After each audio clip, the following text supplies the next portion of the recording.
घने अछूते जंगल के बीचों बीच कवि नाम का एक युवा लड़का रहता था।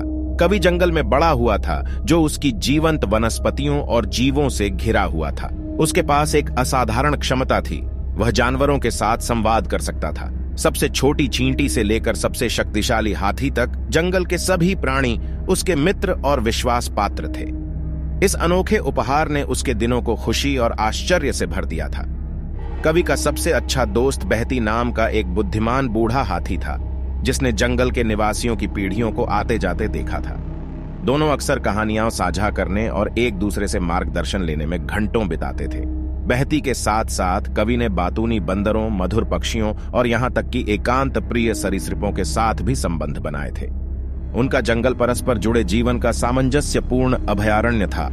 एक दिन जब कवि और बहती अपने घर की शांति का आनंद ले रहे थे, दूर से मशीनों की गड़गड़ाहट से जंगल की शांति भंग हो गई।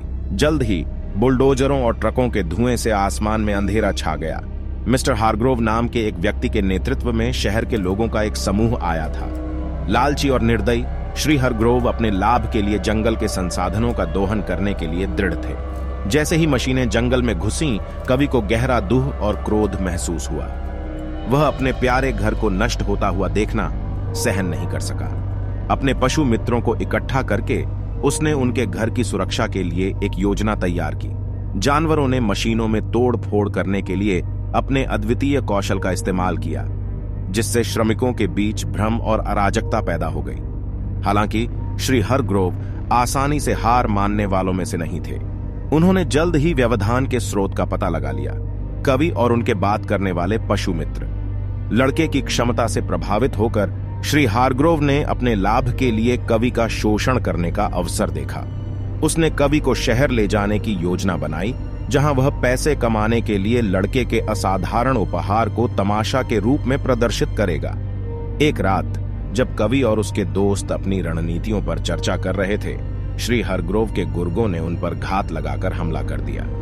अथक प्रयास के बावजूद उनकी संख्या अधिक थी और उन्हें पकड़ लिया गया।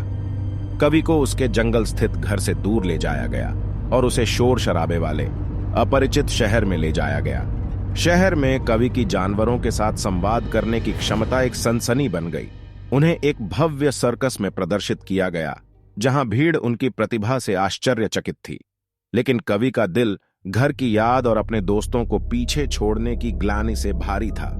जंगल में वापस बहती और अन्य जानवर अपने दोस्त को बचाने के लिए दृढ़ थे। उन्होंने एक शक्तिशाली शक्ति बनाने के लिए बड़े और छोटे सभी जानवरों को एकजुट किया। एक साथ